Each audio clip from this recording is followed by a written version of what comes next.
In this video we look at the setup options underneath the settings tab. Now, to have access to that you need to be able to log into ArctechPro on a admin user level. If I click into the settings tab up the top of the page and I come over to my setup options and click on that, a number of options appears within this menu. The first thing is the company setup. Now, the company setup is essentially the page that we're on now in terms of the settings. So if I click on that, it just gives me this company page here, this company details all the way down. If I jump into the show hide section, I can actually hide or show certain items within ArctechPro. So there's the questionnaire there is hidden, there's notifications and meetings that are hidden, and this is just on this account. So again, if I wanted to see certain items, so for example we're going to look at now spaces, and that's shown on the overall ArctechPro system. So it just means that if you are using certain elements of it, you can hide areas that you aren't using, and make the display of everything you're looking at a little bit simpler. If I do jump into the spaces list, basically there's spaces. So if you're working through a new build, a residential project, and you wanted to go through each one of the rooms in terms of what they need, and what elements need to be attached to that space, you can do so through ArctechPro. So there's a number of rooms or spaces added into this account. I can create a new space by just putting in the title and then the associated elements. So there's a number of default elements, and they're under headings from decorative all the way through to services.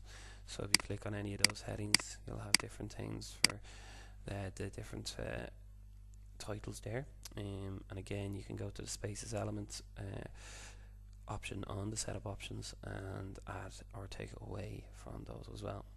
So if I go to setup options and go to space elements, these are all the elements, and you can associate them with certain spaces as well. So if I wanted to add in a new element, I can put in the element title and the element type. So as I said, there's the headings against the different spaces that'll appear, so you can put them under from decorative to services, or you can use the last one there as well, all the way through to browser.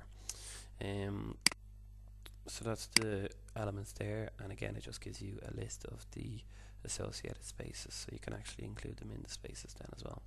So if I was to jump into a project, so if I jump into projects and go to say McCabe offices and go to my options and go to spaces, so there's an external area added at the moment, and there's 22 out of 23 items outstanding. So I can print that off, I can remove, or I can edit. If I click on edit, I can just change the name of that project space. Now you can see the elements within that from decorative all the way through to layout, and you can go through all of these items. You can notice on the right hand side of each one of them there's usually outstanding, so there's a drop down. So if I click on the drop down, there's outstanding to be reviewed, not relevant, finalized, and delete. If I also click on the actual item, a pop-up appears, and I can say how much I've committed in terms of budget and how much I've spent, and I can say if the cost is an estimate or not, and I can put it in against the budget category. So the budget category, and then I can put in the supplier as well. The budget category is underneath the options. There's a budget space that people can basically add their items to, and it just keeps a quote of what's been committed, what's been spent, your budget, and what you're over or under on each one of those areas within the system. So I just jump back to the spaces again. As I said, you can add in or take away the different spaces, or add in different rooms. So if I go to space, new space, I can add and pick from all the different options then that are coming from the settings page. I can add in the garage, and the garage now comes in as 26 out of 26 outstanding, and again it goes through all the different areas within that. So that's how you use the settings page setup options with the spaces. If you jump into tender templates, this is basically if you're working on a small job and you aren't working with a quantity surveyor, that you can pop in a default tender summary sheet. So the content in the on this one here goes from groundworks all the way through to miscellaneous, and there's different sub items within each one of these categories. You can add a question, or you can delete a question within each one of those as well. So if I was to add a question, I can put in the title, what the if there's quantity needed, so if the contractor needs to fill out quantity and the position on the system. So there's only 4 things there at the moment because it goes from 1.1 all the way through, so you can pick between the 4, and then you can put in a description as well.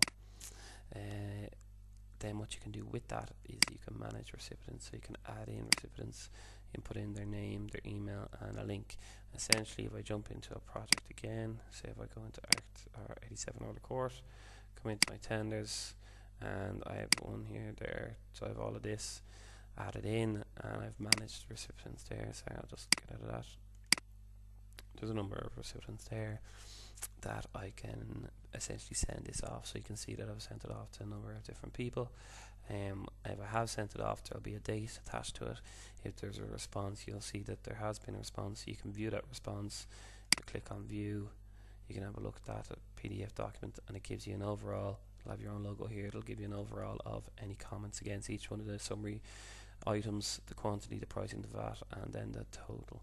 So the reasoning behind this is that if you were to send off a tender to 6 or 7 contractors, that when they do send their items back in, that they fill out this tender summary sheet, and then when you do get this tender summary sheet back from everybody, it's very easy to see where the pricing is coming from and where the different contractors differentiate on the pricing.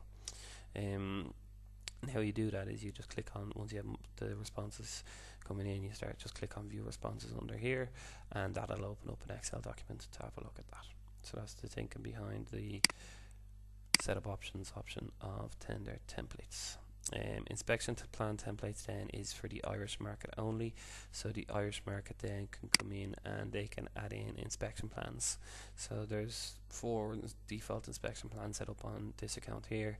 If you wanted to import from a project, import from Excel, or create your own very new default inspection, you can do so within the job.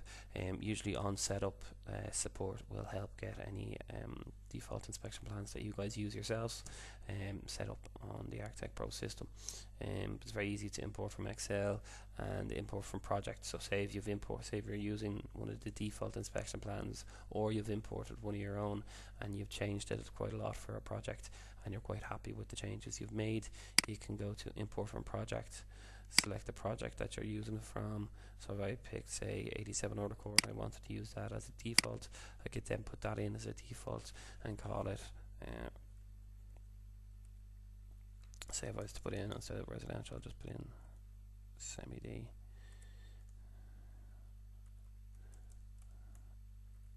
And I'm just going to click on import and then click here, and that shows me then I have a new default inspection plan called semi-D inspection plan.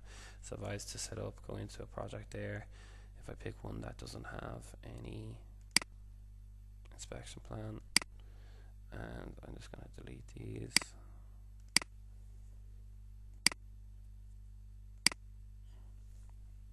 Add inspection plan, select template, semi-D, import, and save. And I can use that inspection plan from then on in. So that's the inspection plan side of things under setup options. External roles then is for your design team, so you can come in and add in different roles and initials in against those roles, and then those roles appear on the project edit page. So if I go into edit, these are the roles there, so that's all the external roles. Again, you can add it on a project level, but if you have a couple of roles that you want to add in, instead of adding them in one by one here, you can just come into settings, setup options, external roles, and pop them in here.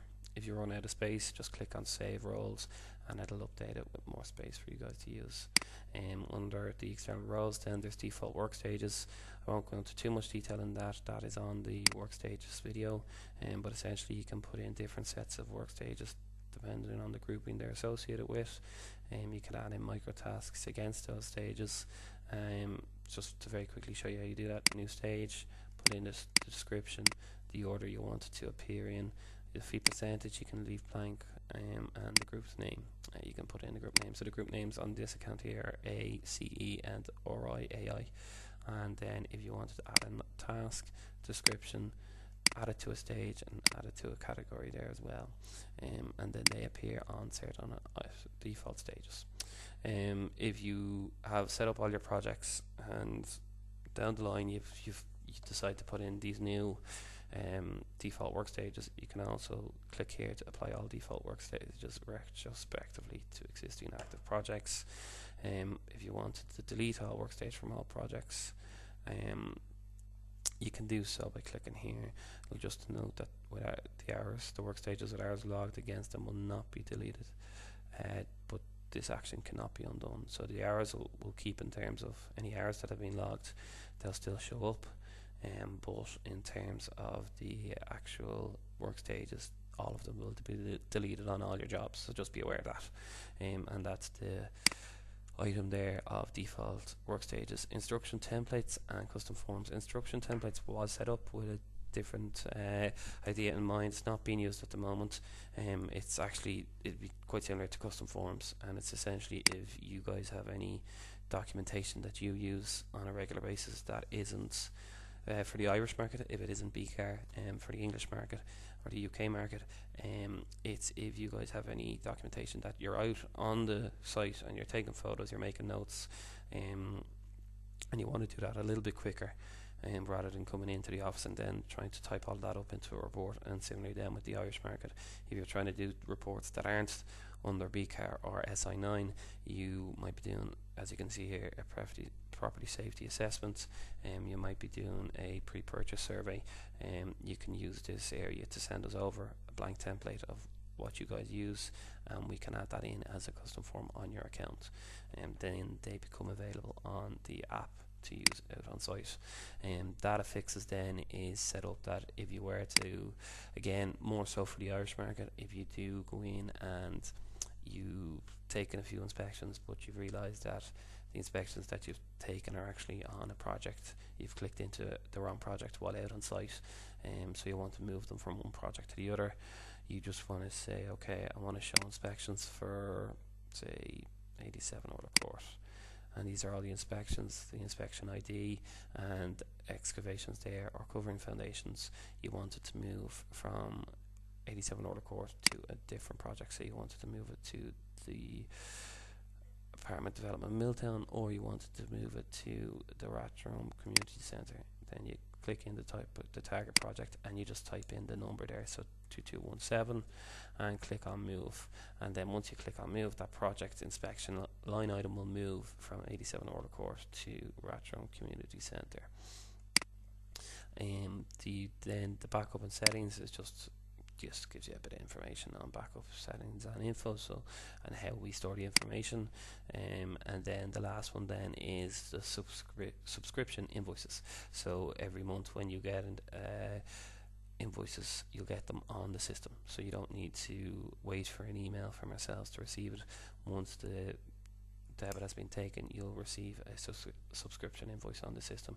You can click into that on this account. Obviously it's blank, but they'll appear here in line format, and you just click on the ones that you want to see, and that'll open up a PDF document. So that's a basic overview of the setup options. If there's anything there within that you don't understand, we're always very happy to help. If you want to give us a quick call or email, or even just drop a comment in the comment section underneath this video.